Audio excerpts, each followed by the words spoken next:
എല്ലാവർക്കും നമസ്കാരം. പുതിയൊരു വീഡിയോയിലേക്ക് സ്വാഗതം. പാകിസ്ഥാൻ്റെ പട്ടാള മേധാവി അസിം മുനീർ ഇപ്പോൾ എവിടെയാണ്?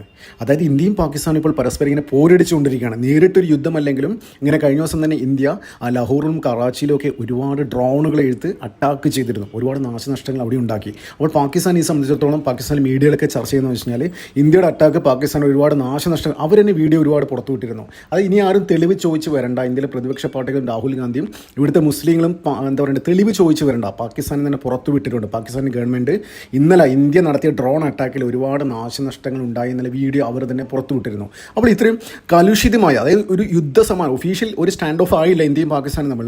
അതായത് കഴിഞ്ഞ ദിവസം പാകിസ്ഥാൻ, അതായത് ഓപ്പറേഷൻ സിന്ദൂറിന് മറുപടിയായിട്ട് കുറേ സിവിലിയൻസിൻ്റെ, അതായത് പൂഞ്ച് രജൌറിയിലൊക്കെ ഇവന്മാർ ഷെല്ലാക്രമണം നടത്തിയിരുന്നു. അപ്പോൾ ഏകദേശം 12ഓളം ഗ്രാമീണരൊക്കെ അതിൽ കൊല്ലപ്പെട്ടിരുന്നു. അപ്പോൾ അതിന് മറുപടി എന്നോണം ഇന്ത്യ അവരുടെ ഈ കറാച്ചി ലാഹോറൊക്കെ അറ്റാക്ക് ചെയ്തിരുന്നു ഈ ഡ്രോൺ ഉപയോഗിച്ചിട്ട്. അപ്പോൾ ശരിക്കും പാകിസ്ഥാന് നാണക്കേട് തന്നെയാണ്. നാണക്കേട് എന്ന് വെച്ച് കഴിഞ്ഞാൽ ഒരു പ്രശ്നമില്ലാതെ അവർക്ക് ഒരുപാട് എയർ ഡിഫൻസ് സിസ്റ്റം ഉണ്ട്. ചൈനയിൽ നിന്ന് വാങ്ങിച്ച എയർ ഡിഫൻസ് സിസ്റ്റം ഉണ്ട് അവരുടെ കയ്യിൽ. പക്ഷെ അതൊന്നും വർക്ക് ചെയ്യുന്നില്ല. ഇന്ത്യയുടെ ഈ ഡ്രോണിൽ നിന്നും വെടിവെച്ച് വീഴ്ത്താൻ പറ്റുന്നില്ല. നേരെ മറിച്ച് അവരിങ്ങോട്ട് അയച്ചേ, ഇന്ത്യയിലേക്ക് അയച്ച ഒരുപാട് ഡ്രോണുകൾ നമ്മൾ എന്താ പറയേണ്ടത്, നമ്മുടെ ഒരുപാട് ഈ സിസ്റ്റം ഉപയോഗിച്ച്, എയർ ഡിഫൻസ് സിസ്റ്റം ഉപയോഗിച്ചിട്ട്, അതായത് ഈ ശൗര്യചക്ര അങ്ങനെയുള്ള സംഭവങ്ങളൊക്കെ ഉപയോഗിച്ചിട്ട് എയറിൽ വെച്ച് തന്നെ അതിനെ ഡിഫ്യൂസ് ചെയ്യുക ചെയ്ത്. അപ്പോൾ അമ്മാതിരി സാധനങ്ങളാണ് ഇന്ത്യയുടെ കയ്യിലുള്ളത്. അതായത് ഒക്കെ ഇന്ത്യൻ മേഡാണ് കേട്ടോ. മേക്ക് ഇൻ ഇന്ത്യ പദ്ധതിയിൽ ഉണ്ടാക്കിയെടുത്ത സാധനങ്ങൾ വെച്ചിട്ടാണ് ഈ അവർ ചൈനീസിൻ്റെ ഇങ്ങോട്ട് അയക്കുമ്പോൾ അത്തരം സാധനങ്ങൾ എന്തുകൊണ്ട് നമ്മൾ എയറിൽ വെച്ച് ഡിഫ്യൂസ് ചെയ്യുന്നത്. അപ്പോൾ അത്രത്തോളം പാകിസ്ഥാനെ നാണക്കേടോടെ പാകിസ്ഥാനിലെ മീഡിയകളൊക്കെ ചർച്ച ചെയ്യുന്നതെന്ന് വെച്ച് കഴിഞ്ഞാൽ ശരിക്കും ഈ പാകിസ്ഥാൻ ഇന്ത്യയുടെ മുന്നിൽ നാണം കിട്ടും. അപ്പോൾ കഴിഞ്ഞ ദിവസം ഞാനൊരു പോസ്റ്റ് കാണാനിടയായി.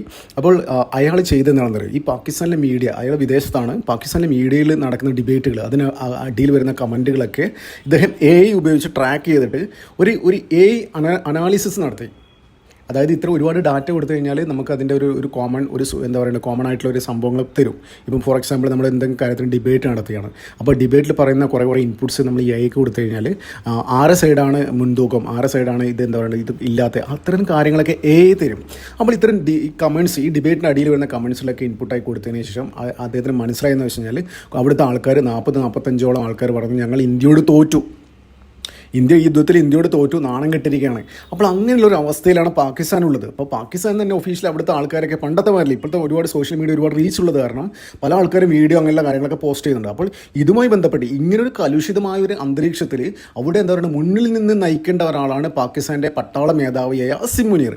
ഈ അസിം മുനീർ ഉണ്ടല്ലോ, അസിം മുനീർ പഹൽഗാം ഭീകരാക്രമണത്തിന് ശേഷം മുങ്ങിയിരിക്കുകയാണ്. ഇതുവരെ പൊങ്ങിയിട്ടില്ല. എവിടെയാണെന്ന് ആർക്കും ഒരു ഐഡിയ ഇല്ല.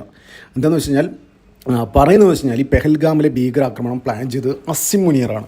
ഈ അസിം മുനീറാണ് അവിടുത്തെ തീവ്രവാദികളെ വിട്ടതും എന്താ പറയുക ഇവിടുത്തെ നിരപരാധികളായ 26ഓളം ടൂറിസ്റ്റുകളെ വെടിവെച്ച് കൊല്ലുന്നു. അപ്പോൾ ഈ പെഹൽഗാം ഭീകരാക്രമണം നടക്കുന്നതിന് കുറച്ച് ദിവസം മുന്നേ ഈ ഓവർസീസ് പാകിസ്ഥാനീസ് എന്ന് പറയുന്ന ഒരു സമ്മേളനത്തിൽ അസിം മുനീർ പറഞ്ഞിരുന്നു കശ്മീർ എന്ന് പറയുന്നത് നമ്മുടെ ജുഗ്ലാർ വെയിനാണ്, അതായത് കഴുത്തിലെ നരമ്പല്ലേ, കഴുത്തിലെ നരമ്പാണെന്നാണ് പറഞ്ഞത്.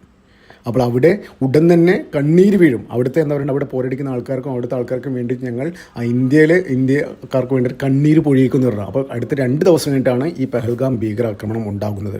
അപ്പോൾ പാകിസ്ഥാനിലെ തന്നെ ഇപ്പോഴും പാകിസ്ഥാൻ്റെ ഈ അവസ്ഥയ്ക്ക് കാരണം ഈ അസിം മുനീറാണ്. അപ്പോൾ പാകിസ്ഥാൻ എന്താ പറയേണ്ടത്, അസിം മുനീർ ലക്ഷ്യം എന്ന് വെച്ച് കഴിഞ്ഞാൽ പ്രധാനമന്ത്രി സ്ഥാനത്തേക്ക് വരിക, അല്ലാണ്ട് പാകിസ്ഥാന് വേണ്ടിയിട്ട് ഇതല്ല. അത് വ്യക്തിപരമായ കാരണങ്ങൾ കൊണ്ടാണ് പാകിസ്ഥാൻ ആർമിയുടെ ഒരു മൊത്തത്തിലുള്ള ഒരു അപ്രൂവലൊന്നും ഇതിന് കിട്ടിയിട്ടില്ല. പക്ഷേ അസിം മുനീർ നേരിട്ട് എന്താ പറയുക, അസിം മുനീർ വ്യക്തി താല്പര്യത്തിന് വേണ്ടി പ്രധാനമന്ത്രി ആവാൻ വേണ്ടിയിട്ടാണ് ഇത്തരം, അതായത് ഇന്ത്യയും പാകിസ്ഥാനും യുദ്ധം ഉണ്ടാവണം. അപ്പോൾ അസിം മുനീർ വിരമിക്കാനായി. അപ്പോൾ ആ സമയത്ത് വിരമിക്കുന്നതിന് മുന്നേ തന്നെ തൻ്റെ കരിയറിലൊരു പൊന്തൂലായിട്ട് ഇന്ത്യയായിട്ട് യുദ്ധം ചെയ്യുക, അങ്ങനെയുള്ള കാര്യങ്ങളൊക്കെ ഒരു പൊന്തൂലായിട്ട് കൊണ്ടു നടക്കാൻ വേണ്ടി അസിം മുനീർ പ്ലാൻ ചെയ്തതാണ്. പക്ഷേ ഇപ്പം പാകിസ്ഥാൻ പട്ടാളം തന്നെ എന്താ പറയുക ആകെ കലിപ്പിലാണ്. ഇപ്പോൾ കഴിഞ്ഞ ദിവസം തന്നെ പാകിസ്ഥാൻ ഒഫീഷ്യലി പുറത്തുവിട്ട ഒരു കാര്യമുണ്ട്. അതായത് അസിം മുനീറിന് പകരം പുതിയൊരാൾ ഷാഹിൽ ഷംസാദ് എന്ന് പറയുന്ന ഒരാൾ, അതായത് joint chief of staff of കൗൺസിലിൻ്റെ ജനറലായ ഷാഹിൽ ഷംസാദ് പാകിസ്ഥാൻ്റെ പട്ടാള മേധാവി ആകാൻ പോവുകയാണ്. അപ്പോൾ അതിനർത്ഥം എന്താണ്, അസിം മുനീറിനെ ഇവർ വെടിവെച്ച് കൊന്നോ ആ ഒരു ഇതാണ്. അതായത് ഇപ്പോൾ പാകിസ്ഥാൻ എന്താ വേണ്ടതെന്നറിയോ, പാകിസ്ഥാന് ലോകരാഷ്ട്രങ്ങൾക്ക് മുന്നിലും അവർക്ക് മുഖം മറയ്ക്കാൻ വേണ്ടിയിട്ട് അവർക്ക് എന്താ പറയേണ്ടത്, അവർക്ക് എല്ലാവർക്കും ഒരാളെ പ്രതി ചേർക്കണം. ഈ ഇത്തരം സംഭവങ്ങളൊക്കെ എന്താ പറയുക ഇന്ത്യയായിട്ട് യുദ്ധം ചെയ്തിട്ട് ഇന്ത്യയായിട്ട് പോരടിച്ചേണ്ട ആ നാണക്കേട് മറക്കാൻ വേണ്ടിയിട്ട് ഇതിൻ്റെ പഴികളൊക്കെ ഒരാൾക്ക് ചാരണം. അപ്പോൾ അങ്ങനെ അതിന് വേണ്ടിയിട്ടാണ് അസിം മുനീറിനെ ബലം പ്രയോഗിച്ച് പാകിസ്ഥാൻ എന്താ പറയേണ്ടത് പാകിസ്ഥാൻ തടങ്കിൽ വെച്ചിരിക്കുന്നു എന്നാണ് പറയുന്നത് ഇപ്പോൾ ചില മാധ്യമങ്ങൾ. അപ്പോൾ കഴിഞ്ഞ ദിവസം പുറത്തുവന്ന വാർത്ത പ്രകാരം ഈ അസിം മുനീറിന് പകരം ഈ ഷാഹുൽ ഷംസാദ് പാകിസ്ഥാൻ്റെ ആർമി ചീഫ് പട്ടാള മേധാവി ആകാൻ പോവുകയാണ്. അപ്പോൾ അതിനർത്ഥം ഇയാൾ എന്താ പറയുക പാകിസ്ഥാൻ തടങ്കിൽ വെച്ചിരിക്കുകയാണ്. പാകിസ്ഥാൻ ആവശ്യം ഞാൻ പറഞ്ഞ മാതിരി ഇതിൻ്റെ പഴികളെല്ലാം യുദ്ധത്തിൽ തോറ്റ ഇതിൻ്റെ പഴികളെല്ലാം ഇവൻ്റെ മേൽ ചാരാൻ സാധ്യതയുണ്ട്. അതായത് പാകിസ്ഥാൻ പെടുന്ന ഒരു കോർട്ട് മാർഷലിന് പോലും വിധേയനാകാൻ സാധ്യതയുണ്ട്. പക്ഷേ അതിന് മുന്നേ തന്നെ എന്താ പറയണ്ടേ ഈ പാകിസ്ഥാൻ പട്ടാളം തന്നെ ഇയാളെ അസിം മുനീറിനെ വെടിവെച്ച് കൊല്ലാനുള്ള സാധ്യതയാണ് ഇപ്പോൾ പുറത്തു വരുന്നത്. അങ്ങനെയാണ് കാര്യങ്ങൾ നീങ്ങുന്നത്. അത് അവർക്ക് മനസ്സിലായി. ഇത് മൊത്തം ഇയാളെ വ്യക്തി താല്പര്യത്തിന് വേണ്ടിയിട്ട് മൊത്തം അന്താരാഷ്ട്ര തലത്തിൽ മൊത്തം എന്താ പറയുക നാണം കെടുത്തിയ ഒരു അവസ്ഥയാണ്. ഇന്നലെയൊക്കെ ഇന്ത്യക്കെതിരെ അവിടെ ചാമ്പലാക്കി അവിടെയൊക്കെ കറാച്ചിയിലേക്ക് സ്റ്റേഡിയത്തിലേക്ക് അറ്റാക്ക് ചെയ്തു. ഒന്നും നടക്കുന്നില്ല. അപ്പോൾ അവരെന്ന് വെച്ച് കഴിഞ്ഞാൽ ആദ്യം ഇന്ത്യ ഓപ്പറേഷൻ സിന്ദൂർ എന്ന് പറഞ്ഞ അറ്റാക്ക് അഴിച്ചു വിട്ടപ്പോഴും ഇന്ത്യ ഒരിക്കലും ബോർഡർ ക്രോസ് ചെയ്യാതെയാണ് ഈ ഓപ്പറേഷനൊക്കെ ചെയ്തത്. പക്ഷേ പാകിസ്ഥാനിലെ ചില മാധ്യമങ്ങളൊക്കെ പറഞ്ഞു ഞങ്ങൾ ഏകദേശം 3 റാഫേൽ വിമാനങ്ങളും ഒരു മിഗ് അങ്ങനെയുള്ള 5 6 വിമാനങ്ങൾ ഞങ്ങൾ ഇന്ത്യയുടെ എയർക്രാഫ്റ്റുകൾ ഞങ്ങൾ വെടിവെച്ചിട്ടു എന്നൊക്കെയുള്ള വാർത്തകൾ കൊടുത്തിരുന്നു. പിന്നെ തെളിവ് സഹിതം എല്ലാം പുറത്തു വന്നപ്പോൾ അന്താരാഷ്ട്ര തലത്തിൽ തന്നെ പല എന്താ പറയുക ഒരുപാട് ഡിഫൻസ് സെക്ടറിൽ വർക്ക് ചെയ്യുന്ന ആൾക്കാരൊക്കെ അതിൻ്റെ അനാലിസിസ് നടത്തി ഫാക്ട് ചെക്ക് നടത്തി എല്ലാം എന്ന് പറഞ്ഞ വാർത്തകളൊക്കെ പുറത്തു വന്നപ്പോൾ അത് ഫേക്കായി പോയി. അതായത് അതിന് തെളിവ് ചോദിച്ചപ്പോൾ വാർത്താ സമ്മേളനത്തിൽ തെളിവ് ചോദിച്ചപ്പോൾ ഒന്നും പറയാൻ പറ്റാത്ത അവസ്ഥയാണ്. അതായത് കഴിഞ്ഞ ദിവസം തന്നെ അതായത് അസിം മുനീർ എവിടെ എന്ന് ചോദിച്ചപ്പോൾ ആർക്കും പാകിസ്ഥാനിൻ്റെ എന്താ പറയുക ആർമിക്ക് ഒന്നും പറയാൻ പറ്റാത്ത അവസ്ഥയാണ്. എവിടെയാണെന്ന് ഒരു ഐഡിയ ഇല്ല. അപ്പോൾ ഇതിനർത്ഥം എന്താണ്? പാകിസ്ഥാൻ അജ്ഞാതൻ കൊലപ്പെടുത്തിയോ അല്ല പാകിസ്ഥാൻ തന്നെ കൊലപ്പെടുത്തിയോ എന്നാണ് സംശയിക്കുന്നത്. അത് വെച്ചാൽ ഈ ഡിഫൻസ് സെക്ടറിൽ ഞാൻ പറയുന്നത് ഡിഫൻസ് സെക്ടറിൽ വെബ്സൈറ്റ് ഉണ്ട് ഇത്തരം കാര്യങ്ങളൊക്കെ ഡീറ്റെയിൽ ആയിട്ട് അനാലിസിസ് നടത്തുന്ന ആൾക്കാർ. അപ്പോൾ അവർ പറയുന്നത് പാകിസ്ഥാൻ പട്ടാളം എന്തായാലും അസിം മുനീറിനെ വെടിവെച്ച് കൊല്ലാനുള്ള ഒരു സാധ്യതയുണ്ട്. വെടിവെച്ച് കൊന്നിട്ടുണ്ടാവാം. കോർട്ട് മാർഷൽ മുന്നേ തന്നെ വെടിവെച്ച് കൊന്നിട്ടുണ്ടാവാം. അപ്പോൾ ഇതുമായി ബന്ധപ്പെട്ട് ഈ അസിം മുനീറുമായി ബന്ധപ്പെട്ട് ഒരു നല്ലൊരു ഇൻട്രസ്റ്റിംഗ് ആയൊരു വാർത്ത പുറത്തു വരുന്നുണ്ട്. കഴിഞ്ഞ ദിവസം ഈ ഇന്ത്യ പെഹൽഗാം അറ്റാക്കിന് ശേഷം ഇന്ത്യ എന്തായാലും അവിടെയുള്ള ആർമി ആൾക്കാരെയും എന്താ പറയുക ഈ തീവ്രവാദികൾ ട്രെയിൻ ചെയ്യുന്ന ആൾക്കാരെയൊക്കെ തട്ടുന്നില്ല ഒരു വാർത്ത പുറത്തു വന്നിരുന്നത്. അവർക്ക് അറിയായിരുന്നു ഇന്ത്യ അറ്റാക്ക് ചെയ്യുന്ന സിവിലിയൻസിനല്ല, നേരെ മറിച്ച് ഈ ടെററിസ്റ്റ് ഔട്ട്ഫിറ്റിനെ എന്താ പറയുക ട്രെയിൻ ചെയ്തിട്ട് ഇന്ത്യയിലേക്ക് അയക്കുന്ന ആൾക്കാരെ അവർ തട്ടുന്നില്ല കാര്യത്തിൽ അവർക്ക് സംശയം ഉണ്ടായിരുന്നില്ല. അപ്പോൾ കുറേ ആൾക്കാർ ഈ എന്താ പറയുക പാകിസ്ഥാൻ പട്ടാളത്തിലെ ആൾക്കാരൊക്കെ ഡിഫൻസിലൊക്കെ വർക്ക് ചെയ്യുന്ന ആൾക്കാരൊക്കെ നേരെ യു കെയിലൊക്കെ സ്ഥലം വിട്ടിരുന്നു. അപ്പോൾ അസിം മുനീറിൻ്റെ ഭാര്യയും 3 മക്കളെയൊക്കെ യു കെയിലേക്ക് കടത്തിയിരുന്നു. അപ്പോൾ കഴിഞ്ഞ ദിവസം ഒരു ഇൻട്രസ്റ്റിംഗ് ആയിട്ടൊരു വാർത്ത അവിടുത്തെ ഒരു ദേശീയ മാധ്യമം പുറത്തുവിട്ടാണ്.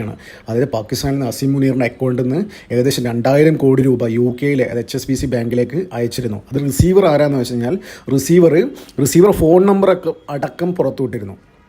അതായത് റിസീവ് ചെയ്തതെന്ന് വെച്ചാൽ അസിം മുനീറിൻ്റെ മൂത്ത മകളുടെ പേരിലെടുത്ത ഫോൺ നമ്പറിൽ അതായത് അതിൽ രജിസ്റ്റർ ചെയ്ത HSBC ബാങ്ക് അക്കൗണ്ടിലേക്കാണ് പാകിസ്ഥാനിന് 2000 ചില്ലാനും കോടി രൂപ അയച്ചിരിക്കുന്നത്. അപ്പോൾ അസിം മുനീർ പ്ലാൻ ചെയ്തിരിക്കുകയാണ്. അതായത് പെട്ടെന്ന് ഇവിടെ നിന്നെല്ലാം ഷിഫ്റ്റ് ചെയ്യാം, യു കെയിലേക്ക് ഷിഫ്റ്റ് ചെയ്യാൻ വേണ്ടി. പക്ഷേ അതിന് മുന്നേ തന്നെയാണ് ഈ പാകിസ്ഥാൻ പട്ടാളം തന്നെ ഇദ്ദേഹത്തിന് തടങ്കിലാക്കിയത്. അവർക്ക് നേരത്തെ വിവരം കിട്ടിയിരുന്നു.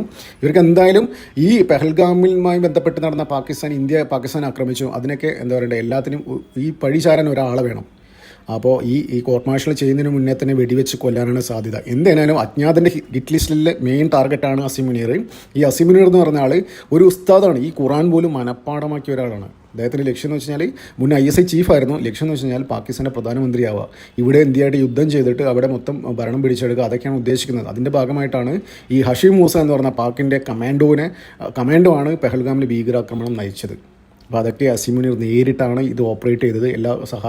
തീവ്രവാദികൾക്ക് വേണ്ട എല്ലാ സഹായങ്ങളും ചെയ്തു കൊടുത്ത അസിം മുനീറാണ്. എന്തായാലും പാകിസ്ഥാനിൽ നിന്ന് വരുന്ന നല്ല വാർത്തകളാണ്. അസിം മുനീറിനെ ഇവർ തട്ടാനുള്ള സാധ്യതയുണ്ട്.